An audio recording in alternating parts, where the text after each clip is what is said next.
But sure, there seems to be an inappropriate amount in some way of all these, a lot of well-known guys who admit to dabbling in the dark side to a great degree. Yeah, and then, you know, is Phil Keaggy, you know, as popular as Eric Clapton? You know, if you went around the world... No, only because I was saying, because he became a Christian, I think. And most, the people who buy records, there are more secular records bought than Christian records, especially back then. You're talking in the 70s when Phil Keaggy switched over and said, hey, I've seen the light, and I'm going to sing for the Lord. And we may show DMX later tonight. And I just saw him on a series on TV recently where he's trying to change and follow God. And I remember Al Green years ago when and some of you may remember him, when he went from the secular side of music. And of course you don't hear about him anymore, right, because the market isn't as big. Yeah, once he became Reverend Al Green, his, you know, the fame kind of dissipated. And how much fame did he have? Oh, he had a lot of fame. He was huge. Yeah, he had millions of dollars. He was at the top of the chart. He was very famous. Oh, yeah. But again, you know, you look, there's the picture, Mike.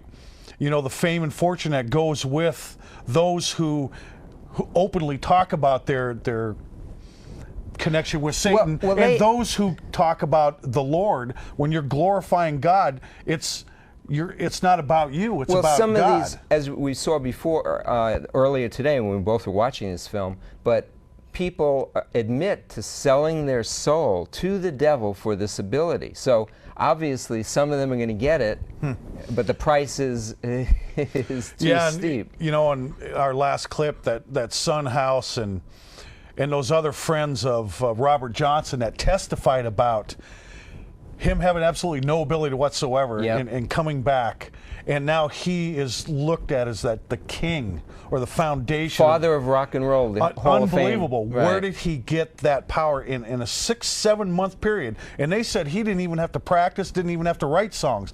It was already given.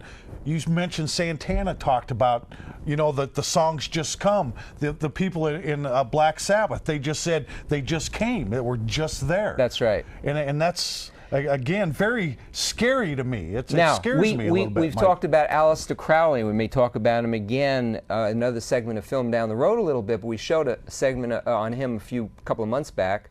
And Aleister Crowley was a Satanist, and he died in 1947, and he was a heroin addict.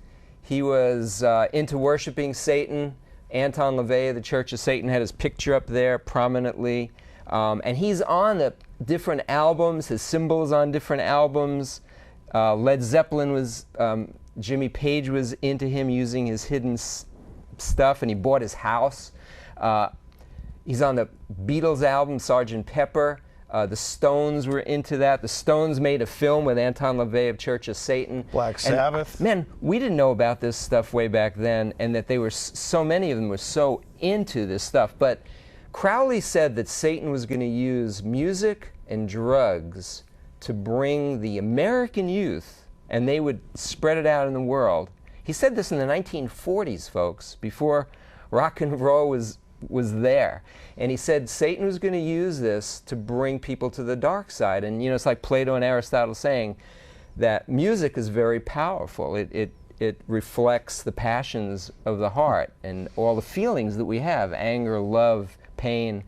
And it's a great vehicle, and God's used it for good, but Satan's really using it for evil. And you see these thousands and thousands of people that have watched these guys, and we're going to talk more about young people and who they're watching down the road. And a lot of them are watching these guys, and more of it's going to the dark side.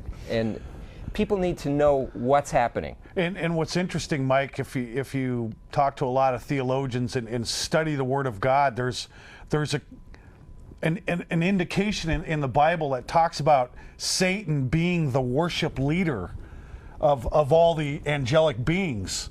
In fact, there's direct references in Isaiah that show that he was in charge of the musical instruments. And boy, is that an irony there, Mike? Here's the one who was thrown out of heaven because he exalted himself above God, and using the same medium he used Well, you can't, in a different way. you can't give what you don't have, and he has that ability and that power, and he's able to transfer it to certain people who are willing to sell their souls to him or to do his beckoning. And the power that he has, Mike. And again, it all deals with the kingdom of this world. But and Jesus said, my kingdom is not of this world. But it will be one of these days. And God has greater power, and there's either hell or heaven according to Jesus. And he said he saw Satan fall from heaven. And Like a bolt of lightning. right, and you know, Jesus says that we're prisoners to our sin nature that we've inherited from the first human beings when they fell and disobeyed God. And that the punishment is separation from God for eternity unless we turn to him, because Jesus took our punishment for him. He had no sin, and he was able to do that and ransom us from Satan into the kingdom of light.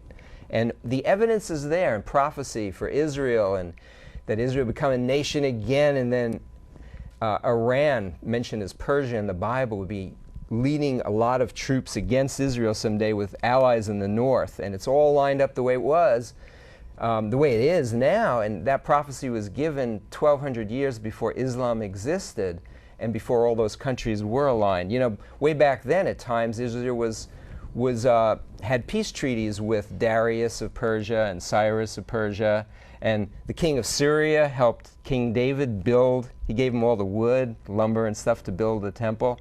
And so they weren't always fighting against, usually they were allied in groups against each other. But now everybody's allied against Israel. It was all prophesied 1,200 years before Islam began, and that's what unifies them against Israel. And God says, hey, I'll prove to you that this Bible is true, because Satan can't tell the future 100% accurately.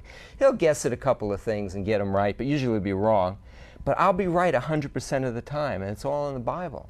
And if you want truth, that's where it's at. If you don't want to be miserable for eternity, you want to look at the Bible, read the New Testament, and God will open your eyes like he did for us. He did. And going back to the film, you know, in Peter, I believe, 1 Peter, it says that Satan is roaring around like a lion, seeking whom he may devour.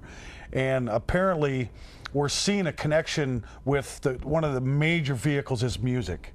And to those that are old enough to remember, and I being on the younger end of that, the gyrating hips of Elvis, the nation was in an outrage, Mike.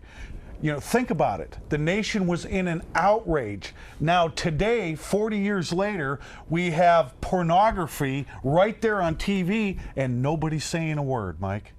We've become so callous to the frog in the pot and the heat being turned up, we don't even know it's boiling. Right, we showed a few weeks ago Madonna and Britney Spears kissing on stage, as Madonna shared about a wedding, of same-sex wedding, homosexuality, and we heard her quote to one magazine saying, you know, if you repeat it often enough, people are going to just, you know, accept it. And where's the outrage? There's some, you know, but most people don't care, and most people are not searching for truth, and hopefully your eyes will be open and you'll want to search for truth. But let's see that next segment of film. It's about 12.5 minutes long, and then we'll be back here to take any comments, questions, or whatever. Or even Laird, if you want to call back.